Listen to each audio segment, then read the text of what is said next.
श्री राम जय जय राम। श्री राम जय जय राम। श्री राम जय जय राम। श्री राम जय जय राम।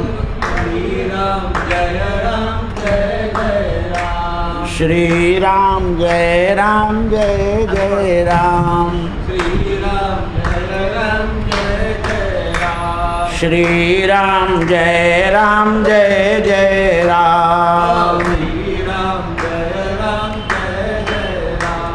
श्री राम जय जय राम। श्री राम जय जय राम। श्री राम जय जय राम। राजाधिराज रामचंद्र भगवान पवन सुत हनुमान की, उमापति महादेव की। नमः पार्वती पतये हर हर महादेव। सीताकांत स्मरण जय जय रघुवीर समर्थ। हे धर्मराजा, ज्या वेळेस माझ्या पुत्रानं मला विचारलं, कुणी प्रद्युम्नानं, पर्वाचा विषय आहे, त्यावेळेला मी त्याला जे सांगितलं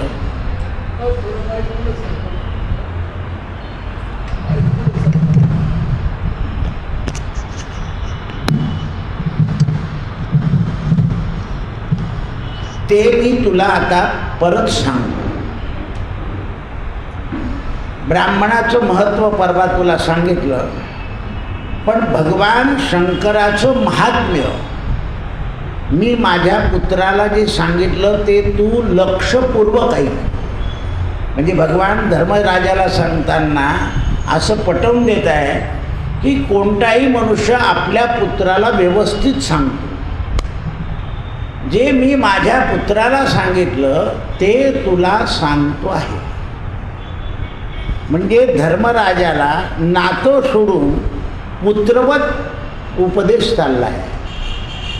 धर्मराजा व्यवहार नात्याने कोण आहे? मेवणा, मेवण्याचा भाऊ. आणखी म्हणजे सख्खी बहीण दिली, ही मानलेली बहीण होती द्रौपदी. पण आता पुत्रवत ज्या वेळेला गुरु मानता तुम्ही, त्यावेळेला गुरु तुमच्यावर पुत्रवत प्रेम करतो. आणि सगळ्यामध्ये पुत्रवत प्रेम श्रेष्ठ आहे. मी स्वतः सुद्धा भगवान असून शंकराची पूजा करतो. बघ काय पडत. आता भगवान कृष्ण हे विष्णूचा अवतार आहे आणि शंकर. मग विष्णू शंकराची पूजा करतो, तुम्ही विष्णूवाले शंकराला मानत नाही. पहिली आणि दुसरीमध्येच गडबड करता, कारण अज्ञान आहे. मी स्वतः सांगतो, मी स्वतः शंकराची पूजा करतो आणि माझ्या पुत्राला प्रद्युम्नाला शंकराची पूजा करून त्याला शंकराचं महात्म्य सांगतो आहे. हे बघ, भगवान शंकराचं महात्म्य लक्षपूर्वक ऐक. विद्वान पुरुष सुद्धा शंकराच्या भक्तीत पराजित होतात. अग्नी, स्थाणू, महेश्वर, एकाक्ष, त्र्यंबक, विश्वरूप असे शिवाचे सहस्र नाम आहे. कोणत्याही नावानं फुकारलं, हाक मारलं तरी त्याचे दोन स्वरूप मात्र कायमचे आहे. एक सत्य आणि दुसरं पवित्र. म्हणून शिवाय नमः, नमः शिवाय. नमस्कार करून पवित्र होतो किंवा नमस्कार करून पवित्र होतो किंवा पवित्र होऊन नमस्कार करतो. दोन स्वरूप शिवाचे आहे. हे वेदवत्ते ब्राह्मणच जाणू शकतात, जे वेदवत्ते आहे. म्हणून कोणत्याही एकादशीला ते अवमान करीत नाही, ती पहिली असो या दुसरी असो. एक स्वरूप घोर आणि दुसरं शिव, म्हणजे अपवित्र पण आहे आणि पवित्र पण आहे शंकराचं रूप. कारण श्मशानात राहता म्हणून काय म्हणतात, अमंगल्यम शीलम. म्हणून हे दोन्ही मध्ये भेद नाही आहे. अपवित्र रूपामध्ये सुद्धा भेद नाही. कोणतं भस्म लावता, चिता भस्मालेपा, आणि म्हणून त्यांना घोर मूर्ती म्हणतात. अग्नी, सूर्य अनेक रूप त्यांचे आहेत. नामावली वेगळी आहे पण मूर्ती मात्र मंगलमयी एकच आहे. म्हणून धर्म, जल, चंद्रमा हे सुद्धा शिवाचे रूप आहे. अधिक सोम म्हणजे चंद्रमा हे त्यांचं शांत रूप आहे. पार्वती जरी चुकली तरी क्रोधत नाही, गणेश चुकले तरी क्रोधत नाही, आणि मी चुकलो तरी ते क्रोधत नाही. पण शिवमूर्ती म्हणजे ब्रह्मचार्याचं पालन करणाऱ्याला समजते. अत्यंत घोर मूर्ती जगाचा संहार करते. घोर मूर्ती जेव्हा होते शंकराची, हां, आता पहा ना तुम्ही, वर्तमान स्थितीमध्ये पोलीस अधिकारी घरी जातो तेव्हा प्रेमळ आणि ड्युटीवर आला की कडक. घोर रूप. अगदी तोंडात शिवे आल्याशिवाय गत्यंतर नाही, नित्याच्याशिवाय ते ठिकाणावर येणार नाही. घरी आल्यावर शिवे देतील का? पूर्वीचे अधिकारी लोक मुलांच्या घरी गेल्यावर मुलांच्या समोर तो रिव्हॉल्वर दिसू देत नसत.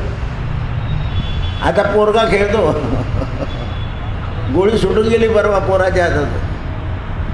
म्हणून अत्यंत तीक्ष्ण आणि उग्र आणि प्रतापी रूप शंकराचं आहे. कशा करता? तो विश्वाच्या रक्षणाकरता.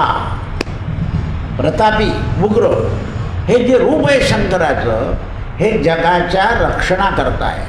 म्हणून त्यांना महादेव असं म्हणतात.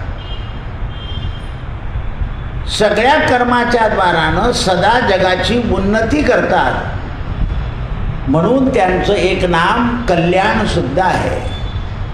आता तुम्ही भजन आहे, कल्याण करी रामराया. म्हणून शिव हे नाम त्यांना आहे. ऊर्ध्वभागी होऊन ते देहधारी प्राण्यांना नाशातून मुक्त करतात. ते सदा स्थिर आहे म्हणून त्यांना स्थाणू म्हणतात. एकदा लिंग बसलं की बसलं. लिंगाचे दोन प्रकार आहेत, चल आणि अचल. आपल्या घरात लिंग जे आहे ते चल आहे. म्हणून आपल्या घरात होणारी आराधना ही प्रमाणबद्ध आहे आणि मंदिरामध्ये होणारी शिवाची आराधना अप्रमाणबद्ध आहे. म्हणून मोठा अभिषेक हा देवळातच झाला पाहिजे, छोटा अभिषेक घरात, मोठा अभिषेक घरी नाही करायचा. कारण ते महा आहे. म्हणून ते विश्वरूप होतात. ते अनंत आहे, सहस्राक्ष आहे, अजिताक्ष आहे आणि पशूंचे मालक आहे. म्हणून त्यांना पशुपती असं म्हणतात. म्हणजे एकदा नाही का ती पोरगी आम्हाला कुत्र्यामध्ये न्यायचं आहे म्हणे, ते पशुपती आहे. म्हटलं ते पशुपती नाही, आपण पशुपती आहे, पशु आहे, आपले मालक आहे ते.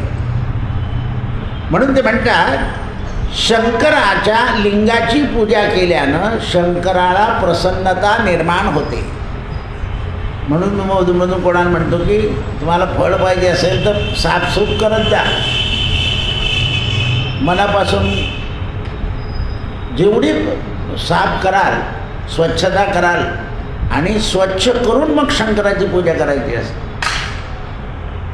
कारण त्याचं जे फळ आहे पूजेनं भगवान शंकर आता काही थोडंसं दूध टाकता भरपूर पाणी घालून स्वच्छ करून मग गंधाक्षत पाहिजे.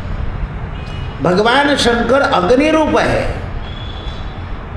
अग्निरूप असल्यामुळे ते शवाचं दहन करतात. म्हणून स्मशाने स्वा क्रीडा स्मरहर पिशाच्या सहचरा. जे पिशाच आहे हे सहचर आहे. शिवभक्त आणि विष्णुभक्त दिसल्यावर पिशाच निघून जातात, थांबत नाही, ते येणारच नाही. म्हणून ते स्मशानभूमीमध्ये निवास करतात. ते वीरांना उत्तम गती तात्काळ देतात. हे जे सैन्य मारलं जातं ना त्यांना तात्काळ गती देतात भगवान शंकर. चलो कैलास, स्वर्ग नाही. प्राण्यांच्या शरीरामध्ये मृत्यू रूपाने ते राहतात. आपल्या शरीरात कोणत्या रूपाने आहे? मृत्यू रूपाने. म्हणून प्राण, अपान आदी वायू हे देहामध्ये ते फिरवतात. आपल्या शरीरामध्ये जे प्राण, अपान वायू फिरतात म्हणून ते भयंकर उद्युक्त आहे. म्हणून जगतात त्यांची पूजा श्रेष्ठ आहे. विद्वान ब्राह्मण सगळ्या शिवाच्या रूपाची पूजा करतो. म्हणून तो यथार्थ शतरुद्र म्हणजे 100 रुद्र असा अभिषेक करतो. त्यांचं स्तवन करतात आणि ते लोकांना अभिष्ट वस्तू प्रदान करतात. भगवान शिव जे आहे म्हणून विश्वनाथ म्हणून त्यांचं स्वरूप आहे. ब्राह्मण ऋषी हे सगळे शिव उपासना करून माझी पण उपासना करतात. म्हणून आम्ही दोघंही विप्राच्या शरीरामध्ये राहतो. नाना प्रकारच्या ग्रहबाधा, ग्रस्त प्राण्यांचे दुःख या शिवाच्या आराधनेनं नष्ट होतात. म्हणून जेवढे भूतलावर प्राणी आहेत, प्राणी यांच्यासुद्धा प्राणत्यागाच्या वेळेला शिव तिथे हजर असतात. म्हणून त्यातला प्राण गेल्यानंतर त्याला शव असं म्हणतात.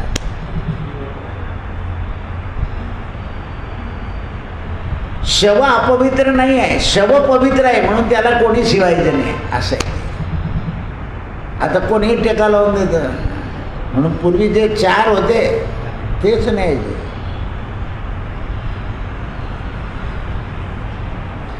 असं आहे ते. टेका लावणे ही दुसऱ्यांची पद्धत आहे, आपली नाही. नाही तर मग खांदा दिल्यावर तिसऱ्या दिवशी खांदा उतरवता आला नसता. मग आता सगळ्यांचे उतरवता येतील का? हे ज्ञान पाहिजे. म्हणून कामना प्रदान करणारे आहे. शुभ आणि अशुभ शंकराला नाही आहे. काही शुभ नाही आणि काही अशुभ नाही. धोत्र्याचं फूल, फळ, कौट सगळं जेवढं उग्र आहे समस्त कामनांची अधिश्वारी आहे. म्हणून मी सुद्धा त्यांची पूजा करतो. ते महेश्वर आहेत. जे महेश्वराचं पूजन करतात ते जन्ममरणाच्या चक्रातून मुक्त होतात. म्हणून द्वारका बांधण्याच्या आधी छोटी एक द्वारका आहे. तिथे भगवान काही दिवस राहिले, शंकराची पूजा केली, नंतर ही मोठी द्वारका बांधली. आम्ही जाऊन आलो तिथे. अशी महादेवाची पिंड आहे, असं भगवंताचं कृष्णाचं बसाचं ठिकाण आहे आणि तिथून ते शिवपूजा करतात. वैशंपायन म्हणतात. आता एकदम सुरुवातीला गेलो आपण. वैशंपायन म्हणतात जन्मही जया. देवकी नंदन भगवान श्रीकृष्णाचा उपदेश समाप्त झाल्यावर युधिष्ठिराने पुन्हा भीष्मांकडे मान फिरवली. मूळ पदावर आल्याचा भीष्मांकडे मान फिरवली आणि विचारलं, पितामह, कोणत्याही विषयाचा निर्णय करताना प्रत्यक्ष आणि प्रमाण यांचा आश्रय घेतला पाहिजे का? म्हणजे शास्त्रार्थ करताना काही गोष्टी प्रत्यक्षात अनुभवाला येतील का? तर नाही. मग त्याचं प्रमाण कितपत घ्यायचं? कोणताही निर्णय करायचा असेल तुम्हाला तर त्याचं प्रमाण किती घ्यायचं?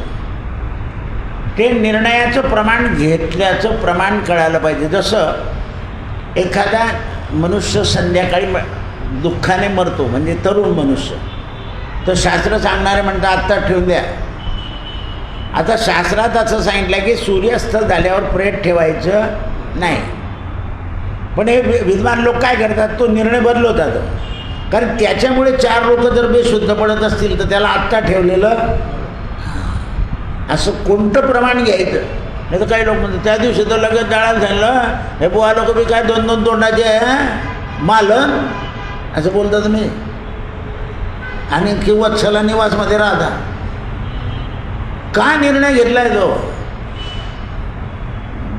ज्या बाई स्त्रीचा पती जातो ती बेशुद्ध पडते, तिला उद्या सकाळपर्यंत पाणी पिता येणार नाही. हे प्रमाण आणि अप्रमाण घ्यायचे असतात. कोणत्याही गोष्टीमुळे काय पुढे विपरीत होईल त्या ठिकाणी हे सगळ्या लोकांना निर्णय घेता येत नाही. म्हणून त्याकरता विद्वान लोक आणि भक्त लोकांचे निर्णय घ्यायचे. दोन माणसं सांगितले, एक तर तो विद्वान पाहिजे, नाहीतर भगवंताचा भक्त. भीष्म पितामह म्हणतात, हे पुत्रा तू ठीक प्रश्न विचारला, आता तू ठीक ऐक, म्हणजे नीट ऐक, नाहीतर तुझा संदेह जाणार नाही. कारण कोणतंही ज्ञान व्यवस्थित ऐकल्याशिवाय मनातले संदेह जात नाही. बरेच लोक कायम ऐकतात आणि संदेह कायम ठेवतात. आपल्या ज्याच्यावर श्रद्धा आहे त्याला विचारतात आणि खंडू भाऊला विचारून येतात. तो काही सांगितलं की म्हणजे श्रद्धेच्या ठिकाणी आपल्या जिथे श्रद्धा आहे त्यांनी जे सांगितलं ते प्रत्यक्ष प्रमाणम.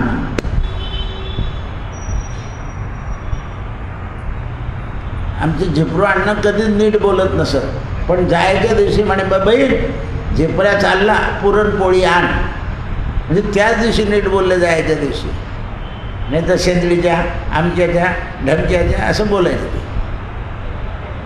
कारण हे सिद्ध पुरुष जे असतात ते आपल्या मागे कोणी फिरावं असं त्यांना वाटत नाही. ज्यांना वाटतं लोकांनी आपल्या मागे फिरावं त्यांची फजिता कशी होते ते पहा.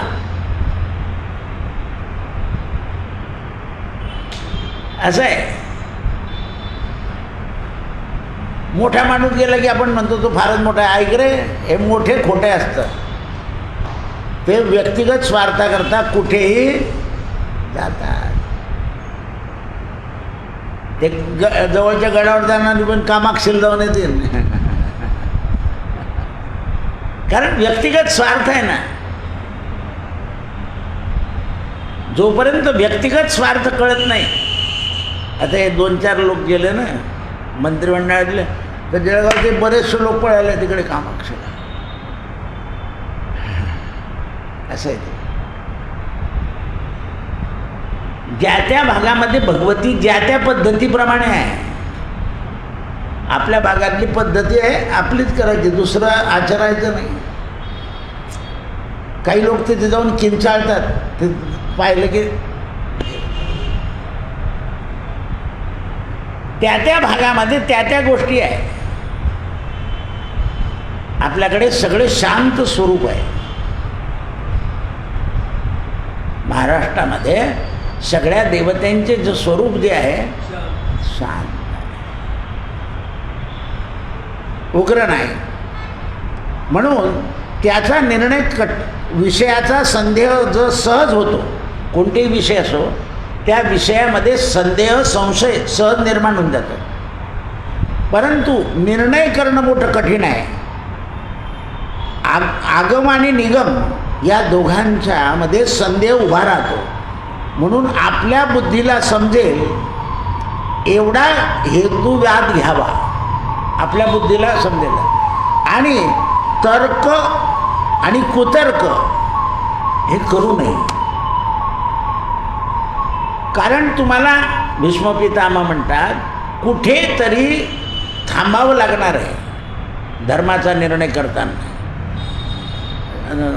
धर्माचा निर्णय म्हणजे कसा आहे, कुठेतरी स्थिर व्हायचं. नाही तर केळीचा खांब आहे, याच्यात काय सापडेल याच्यात काय सापडेल, तर वरचं टरफल काढत राहा, सगळे कपड्याला डाग पडतील, त्याच्यातून काही निघणार नाही. तसं तुम्ही जास्त खोलात गेले की तुमच्या हातात काही येणार नाही, कारण तुम्हाला कुठेतरी प्रमाणानं स्थिर राहावं लागणार आहे. लोक गुरुमंत्र घेतल्यावर सुद्धा गुरुवर मंत्रावर अविश्वास करतात. आपलं काम होईल की नाही, आहे का रे, म्हटलं तुझा फाल्गुन महिन्यात जन्म झालेला दिसतो गड्या, कारण उदास महिना हा जो आहे ना, उदास. पण कालपासून वातावरण कसं झालं, प्रसन्न. आणि म्हणून ते लोकांना उदासीन वृत्ती जाण्याकरता रंग खेळायला सांगितलं आहे. आपल्याकडे एकच दिवस करतात, तिकडे अजून चालू होतं शेवटच्या दिवसापर्यंत, कारण ते उदास आणि भगास. बरं स्वतः खेळतात तर खेळतात, देवाला घेऊन खेळतात ते. आता देव का खेळले, तर हे सगळे उदास होते, त्यांच्या देह सदाशिव होते, म्हणजे पवित्र होते, त्यांच्यापुरतं खेळले ते. द्वारकेत खेळलं का तसं नाही, नाही खेळ, कारण त्या पद्धतीने केलं आहे त्यांनी. म्हणून बुद्धिमान माणसानं हेतुवादी तर्क नाही करू, दृष्टी ठेवून करावं. परोक्ष वस्तूचा अभाव आहे नेहमी, परोक्ष आणि अपरोक्ष दोन गोष्टी. मग सत्य कोणा करणार, म्हणजे अस्तित्वाचा संदेह येतो. बालक अहंकारवश आणि पंडितसुद्धा अहंकारवश, मग काय फरक राहिला. म्हणून काही विद्वान लोक बालिशसारखे वागतात, जसे लहान मुलं वागतात तसेच ते बालिश वागतात काही पंडित. त्यामुळे तर्कानं त्यांना काही वळत नाही.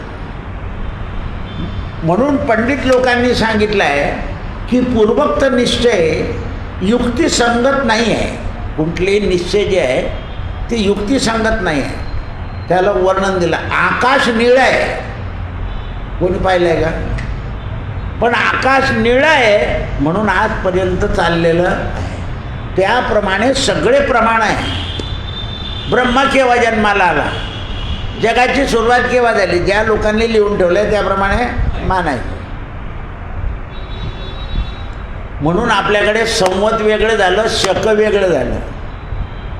कारण जे जे राजे आले, अजून तर आपण शिवाजीचं शक वापरत नाही, राजांचं सुद्धा शक आहे, शिवाजी राजांचं वापरत नाही आपण.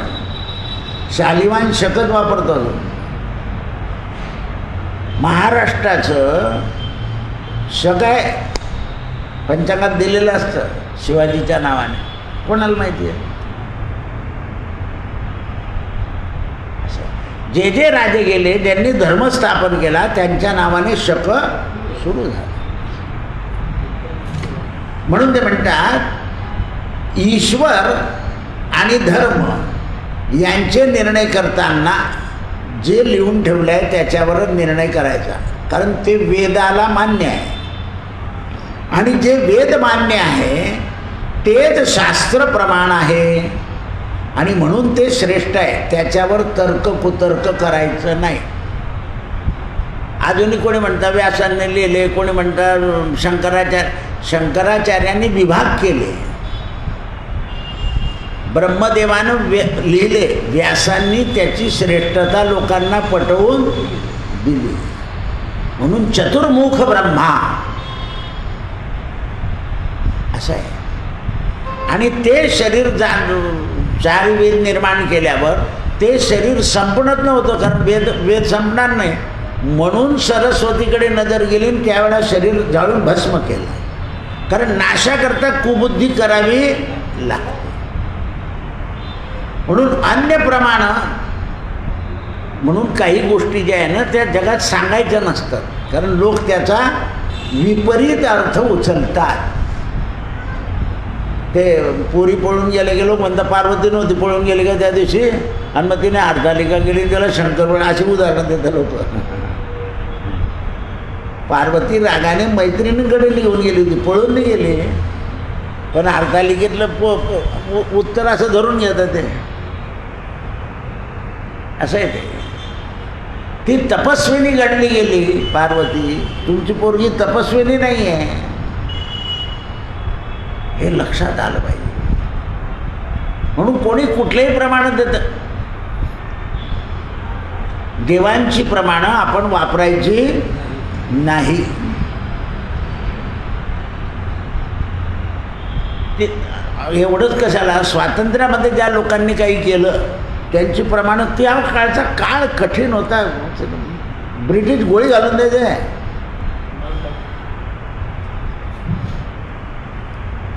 तरी हे लोक मोठ्या प्रयत्नानं जिवंत राहिले. आमचे रंगावदूत गोव्यात पडून गेले, तिकडे दत्तविधान करून गेलं आणि मग आल्याने संत झाले.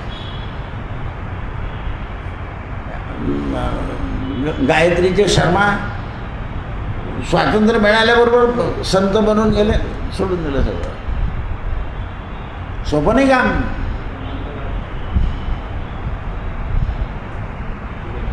धुळ्याच्या जवळचं सोनगीर महाराज सुद्धा टाकून दिले आणि संत रूपात परिवर्तन करून घेतलं. नाही तर या लोकांना ठेवलं नसतं ब्रिटिशांना. ते क्रूर होते. काही परीक्षा पाहिजे. मग त्यावेळेला जीव वाचवून पुढचं काम करायचं आहे. सहजासहजी जीव जाऊ द्यायचा नाही. आता तुम्ही कोणी जाळून घेतं आणि कोणी फाशी लावून घेतं आणि कोणी रेल्वे खाली चाललं जातं. हा नरदेह जो आहे हा मौल्यवान आहे, पुन्हा जन्म मिळणार नाही. 6 वर्षाच्या पोराला पतंगने उडू दिलं, तो रेल्वे खाली चालला गेला बळराम पेठरला. म्हणजे 2 प्रकरणामुळे काय झालं, पोरांना बोलायचं नाही असं होऊन गेलं ना. म्हणून ते म्हणतात तुला एकच उत्तर आहे, एक मात्र ब्रह्म तुला कळायचं असेल तर आळस सोडून दीर्घकाल योगाभ्यास कर. म्हणजे ज्याला पूर्ण ज्ञानी व्हायचे आहे त्याने आळस सोडायचा आणि दीर्घकाल योगाभ्यास करायचा. दीर्घकाल योग अभ्यास केल्यावर तत्वाचा साक्षात्कार होतो. निरंतर प्रयत्नशील राहिल्यानं ज्ञान होतं की हे कसं निर्माण झालं आहे. रावणाने सुद्धा काळावर आपला ताबा यावा याकरता केला तर बेशुद्ध पडून गेला होता. शेवटी मंदोदरीला नारदाने सांगितलं लंकेतले देव तुम्हाला मदत करणार नाही, अपवित्र झाले. कारण याने सगळ्या देवांच्या स्थापना जारण मारण करून गेलेले आहे. त्याचे स्तोत्र पाहतो डंग डंग डंग डंग डंग डंग असे आहे. म्हणून खरा वैष्णव त्याचं स्तोत्र म्हणत नाही.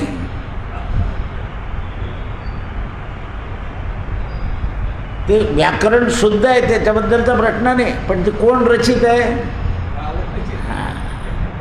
एवढे रचल्यावर सुद्धा मतीत काय पडले. म्हणून भक्ताचं चरित्र काय आहे. चोखा महाराज दुसरीकडे निघून गेले बहिणीकडे, स्वतःच्या पत्नीचं बाळांपण होतं, करेल म्हणे पांडुरंग. तो पांडुरंगाला जावं लागलं, राहिले, टोपलं बिपलं दिलं, बारसं केलं मग गेले. ते आल्यावर बाई म्हणे तुमची बहीण आली होती म्हणे आपल्याकडून. मी तर बहिणीच्या घरी होतो. हे का घडलं. म्हणून सगुण चरित्रे परमपवित्रे सादर वर्णावी. बुद्धीला स्थिर करायचं असेल तर संतांचे चरित्र वाचायचे.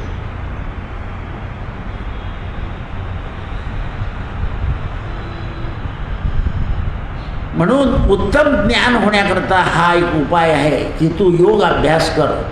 तो समाप्त झाला योगाभ्यास की तर्क निर्माण होतच नाही. ज्ञानेश्वरांनी तर्क केले का. नाही. योगानंदांनी केले का? विवेकानंदांनी सुद्धा तर्क केले सुरुवातीला, पण नंतर चमत्कार मिळाल्यानंतर तर्क सोडून दिले. रामकृष्ण परमहंसाच्या घशावरचा किडा खाली पडला, त्यांनी उचलून परत तिथे ठेवला. काय म्हणून? अरे म्हणे मग तो तिथे जन्माला आलाय ना, तो त्याला त्याचं खाऊ दे ना, दुसऱ्याचं कसं काय चालेल ते? तेव्हा त्यांना कळालं, चमडा जाने कुत्ता जाने. असे रामकृष्ण परमहंस होते. आता तुम्हाला असे योगी मिळणार नाही. ते लगेच म्हणतात ज्या श्लोकला घेऊन टाका, आधी दवाखान्याची टिंगल करता प्रवचनामध्ये, आणि नंतर मग म्हणतात ज्या श्लोकला घेऊन झाला, नाही तर अंबानीकडे घेऊन झाला. कारण त्यांना देहासक्ती असते. खऱ्या योगाला देहासक्ती, ज्या दिवशी पडायचं आहे त्या दिवशी ते पडणार. जोपर्यंत भोक्तृत्व भोगायचं आहे तोपर्यंत भोगणार. हे लक्षात आलं पाहिजे. आज स्वामी समर्थांचा प्रगट दिन आहे आणि आपल्या महाराजांचा निर्वाण दिन आहे. म्हणून चैत्र शुद्ध द्वितीया विषय बरोबर योगांचा निघाला. म्हणून प्रमाण प्रतिपादन करताना वेदाच्या द्वारानं प्रतिपादन होतं. म्हणून ज्ञानाचा सुद्धा परित्याग करणं उचित आहे. तुम्ही किती ज्ञानी असाल. म्हणून आज सकाळी सुद्धा सांगितलं वाल्मिकीराव, वेदशास्त्र उभारी बाह्य सदा. तुम्ही जर भगवंताचे भक्त बनले तर वेदशास्त्र तुम्हाला मदत करेल. जसं आपल्याला कोणाला मदत करायची असं म्हणून बाया आवरून घेतो आपण, बाया कंबर खोचून लागता कामाला, असं आहे. त्याप्रमाणे धर्मराजानं दुसरा प्रश्न विचारला. पितामह, प्रत्यक्ष अनुमान, आगमन आणि भ्रांती आणि भौतिकता हे 4 शिष्टाचार आहे. यांचे प्रमाण उपलब्ध आहे, पण कोणतं प्रमाण योग्य आहे ते सांगा. तेव्हा भीष्म पितामह म्हणाले, ज्या वेळेला बलवान पुरुष दुराचारी होतो, पहा कसं सुंदर सांगितलं आहे, बलवान पुरुष दुराचारी होतो त्यावेळेला सदाचार्याला टिकू देत नाही. तो त्याला बलवान बनायचा असेल तर आधी कोणाला मारतो? तो सदाचाराला. विभीषणाला रावणाने दाबून मारलं, विदुराला दुर्योधनाने, हे पहा दोन्ही सदाचारी होते. शकुनी मामाला धरून चालले. आपल्याला सुद्धा पैशाची सल्ला देणाऱ्याला धरून चालतो आपण, पण नाही रे, ज्याचं त्याला देऊन टाक. मी मध्ये एक ठिकाणी कथा केली ना, त्या बाईने मला ती व्यथा सांगितली. म्हणे दादा, कुलाचा नाश करून घेण्यापेक्षा ही कथा मला करायची आहे, तर एवढ्याकरताच करायची आहे की माझ्या मुलांना ज्याचं त्याचं द्यायची बुद्धी झाली पाहिजे संपत्ती. याच्याकरता कथा शिकार. माझ्या मुलांना म्हणजे जे काका आहेत त्यांचे बरोबर देण्याची बुद्धी झाली पाहिजे. म्हणून तिथे सांगताना नेहमी असं प्रमाण मला सरळ द्यावे लागेल. याच्यामुळे काय होतं, त्याच्यामुळे काय होतं. न दिलं तर किती भोगावं लागतं, 7 पिढ्यापर्यंत भोगावं लागतं. आपण 2 दूध केळं 1 जानवर दिलं की बाबाचं श्राद्ध केलं, बाबाचं श्राद्ध केलं, बाबाचं श्राद्ध. किती वेळा बोलतो आपण, चारा टाकून आलो, चारा टाकून आलो. बोलून बोललं की केव्हा कळीना ते आपलं श्राद्ध होईल तेव्हा. होणार नाही, होणार नाही. कालच विचित्र आलाय. म्हणून ते म्हणतात की समयानुसार माणसानं, दुराचारी माणसं सत्तेवर आले की सदाचाराचं रक्षण होत नाही. म्हणून सदाचारी माणसाला सुद्धा त्यांच्यासमोर विकृत राहावं, म्हणजे त्याच्याप्रमाणे मूर्ख बनावं लागतं. परवा उदाहरण दिलं का की विभीषणानं राम शब्द लिहिला होता. रावणाला लोकांनी सांगितलं तुम रामाचं नाव लिहिलं म्हणजे नाही भाऊ, रावणाचा आणि मंदोदरीचा. विकृत व्हावं लागलं, खोटंच बोलावं लागलं ना. रावण मोठा होता, पण मूर्खापुढे शहाणपण आणि सत्तेपुढे असं आहे. कशी अवस्था होते बघा. म्हणून साधारण मनुष्याचे प्रयत्न समयानुसार विकृत होतात. तुम्ही सत्तेपुढे शहाणपण चालत नाही म्हणून काय करावं लागलं, जेलमध्ये जावं लागलं. म्हणून घास फूस हे सगळे अधर्माकडे वळून जातात. शेवटी कालाला धरून चांगले माणसंसुद्धा दृष्टाची सत्ता असली तर अधर्माकडे वळून जातात. वळावं लागतं. घरामध्ये सुद्धा 4 लोक एका बाजूला झाले की एकट्याचं चालतं का? आणि मग त्याला एकट्याचं चालवायचं असेल तर काय करावं लागतं, 4 त्याग करावा लागतं आणि एकटं राहावं. समजा माणूस एकटा जरी राहिला तरी ते 4 काय करतात, त्याला कुठला न कुठला कलंक लावतात. तो एकटा का राहतो तर त्याचं काही असेल झालं लावलं लावतात. म्हणून ही व्यक्तिस्थिती ही लक्षात आणली पाहिजे आपण. हे जोपर्यंत आपल्या लक्षात नाही येत, म्हणून घरात धर्म पाहिजे. धर्म असला तरच काम होतं, नाहीतर आक्षेप येतात, सज्जनावर सुद्धा येतात. पहा तुम्ही, एखादी आई जळगावला राहते, पुण्याला येत नाही, तिला तिच्या मुलगी जवळ पडते ना म्हणून आमच्याकडे येत नाही असे आरोप पोरं लावतात. मुलगी असते हैदराबादला, ती असते जळगावला. पण तुम्ही नीट वागवत नाही मानाप्रमाणे तिला, हे कबूल नाही करत ते. तुम्ही जर तिला सन्मानाने वागवलं तर ती राहील पुण्याला. बऱ्याच म्हाताऱ्यांना आमच्यासारखे कपडे घाला, पुण्याला असे कपडे घालायला लावून दिले, ते बाहेर इकडे आलं गेलं असतं. त्याचे काय माझ्यावर वेळ आली असं करतात ते. त्यांना ते पटत नाही,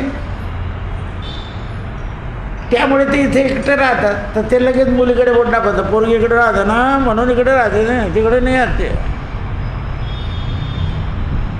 म्हणजे 4 वडाळ असले की सज्जनाला सुद्धा जगू देत.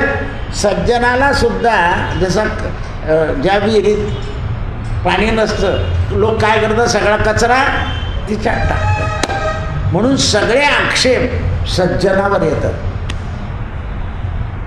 कारण दुर्जनाची सत्ता असली तर सज्जनाला जगू देत.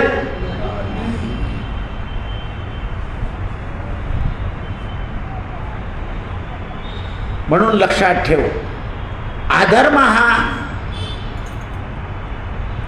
ही विहीर आहे. धर्माचा चोला जरी पांघरला तरी सदाचाराचा ऱ्हास होतो. म्हणून आचारहीन धर्मद्रोही कोण आहे तर ते वेदशास्त्राचा त्याग करतात, ते धर्मद्रोही आहे. म्हणून मंदबुद्धी पुरुष याची मर्यादा काही राहत नाही.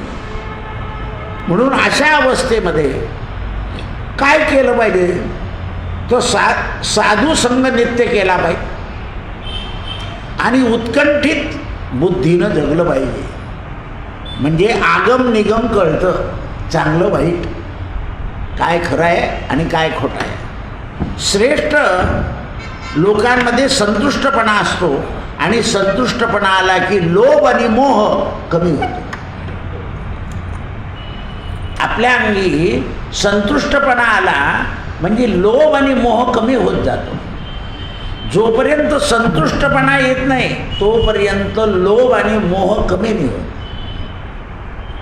कारण लोभ आणि मोह हे आपल्याला काय करायला लागतो, पाप करायला लावतो. लोभाने मुलाने पापाने. जगात जेवढे चुकीचे कामं होतील तेवढे लोभानं आणि मोहानं होता. म्हणून लोभ आणि मोह हे आवरले की बुद्धी वेदाला मानते. लोभ आणि मोह जर आवरले नाही तर मनुष्य वेदाला मानत नाही. परवा कोणीतरी एका बाईने तिथून हे उचललं, काय रामफळ. तिला कोणीतरी बोललं की असं उचलू नये. नाही म्हणे, मी प्रसाद घेतला. प्रसाद देणारा असला त्याने दिला तोच प्रसाद आहे. उचललं की काय आहे? चोरी. असं आहे. प्रसाद वाटेल तो प्रसाद होईल, नाही तर ती चोरी होईल. पण ते कोणाला पटतं का? ते खाली जो मनुष्य केळ खाताना दिसेल ना, त्यानं समजून घ्यावं देवीच्या मंदिरावरून मारलं त्याने. तेव्हाच दिसतं ते. कारण कोणी वाटत असेल तर तो प्रसाद होईल ना. जोपर्यंत वाटत नाही तोपर्यंत तो प्रसाद नाही होत. तो देवापुढे ठेवला आहे. पैसे सुद्धा तसेच आहे, ते तुम्हाला दिले थोडंच आहे कोणी. म्हणून मी ते मंदिरात ढुकलो की तेव्हा येईल सांगतो, तुम्हाला सुद्धा सांगतो पेटीत टाका. कारण ते तिथे गेलं पाहिजे ना. त्याची विल्हेवाट व्यवस्थित लागली पाहिजे. म्हणजे नारळाला कोणी असे नोट नाडा बांधला की त्याच्या नोट म्हटलं नोट टाकून नारळ इकडे आण, तिकडे टाक नोट. शिवाचं द्रव्य कुलाचा नाश करतं. म्हणून आपल्याकडे दोनच राजे होऊन गेले की ज्यांनी शिवमंदिराला लाखो करोडो रुपये लावले. अहिल्याबाई आणि राजे शिवाजी.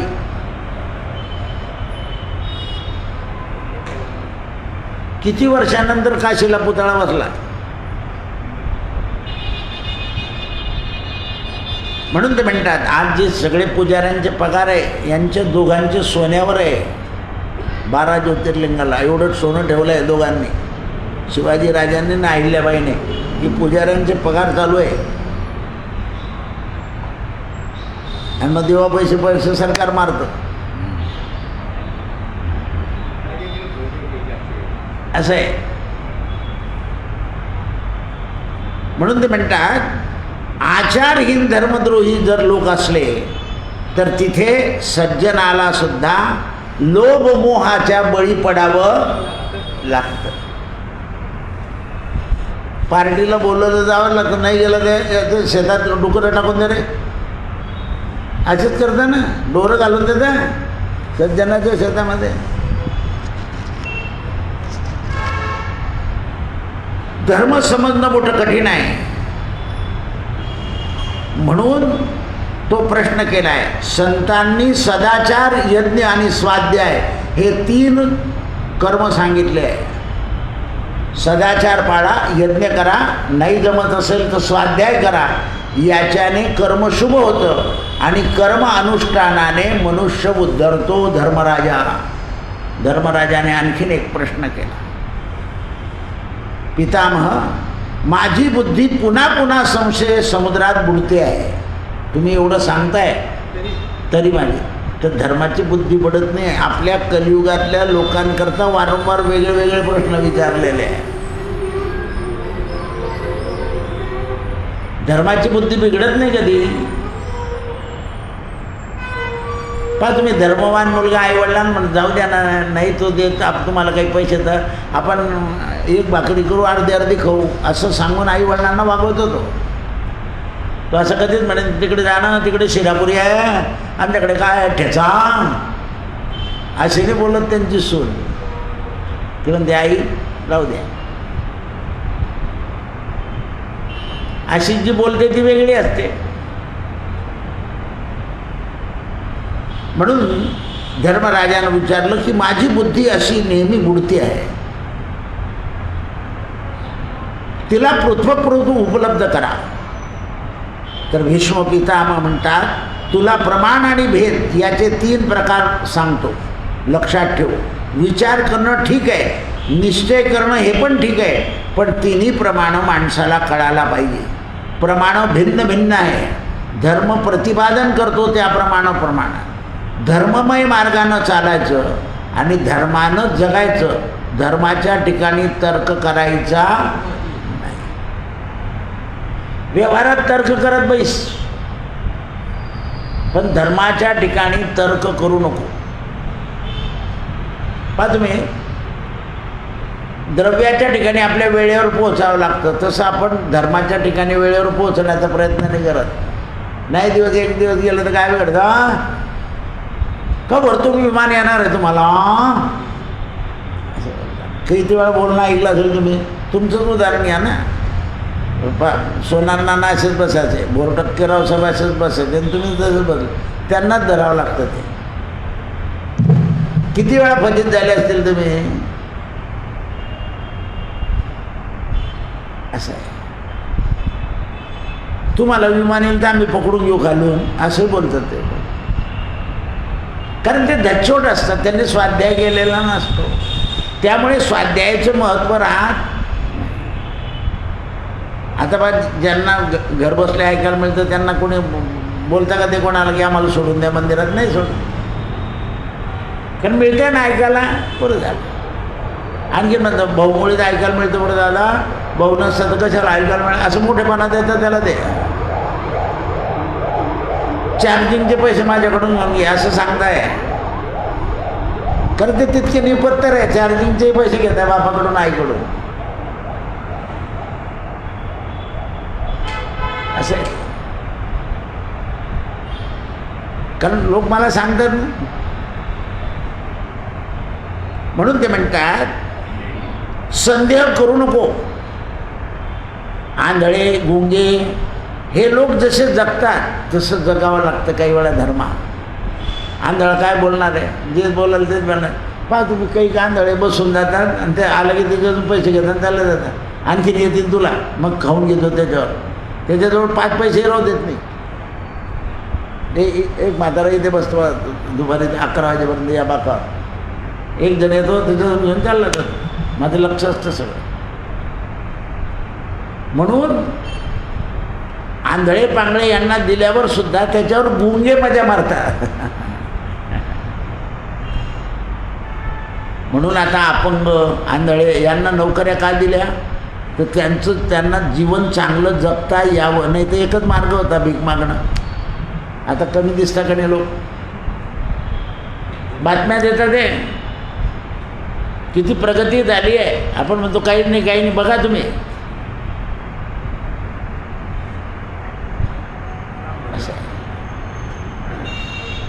भिन्न भिन्न प्रतिपादन करतात. म्हणून प्रमाणाच्या द्वारानं धर्म सांगितलेला आहे. धर्मराजा तर्काचा सहारा केव्हा घ्यायचा?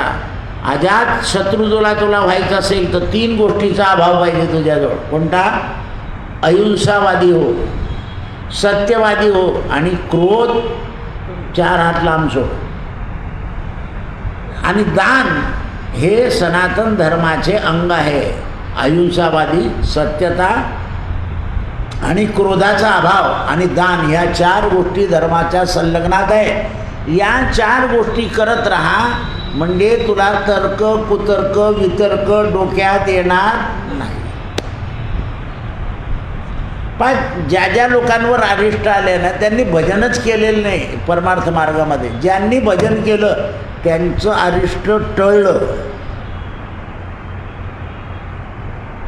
वर्तमान स्थितीत तुम्हाला योगी दिसतील, त्यांच्यावरही अरिष्ट येऊन जातं कारण नसताना दुसरं कारण त्यांनी भजन केलं नाही. म्हणून भजनाचा संग केला पाहिजे. जसा भोजनाचा संघ आवश्यक आहे तसा भजनाचा संघ आवश्यक आहे. म्हणून मी 17 पासून सगळ्यांना भजनाला लावलं आहे. सत्यगुरु राये कृपा मज केली, परिणाई घडले. लाईट आले. दत्ता गंगा स्नाना मस्तकी तो जाणा ठेविला कर. शेर पडला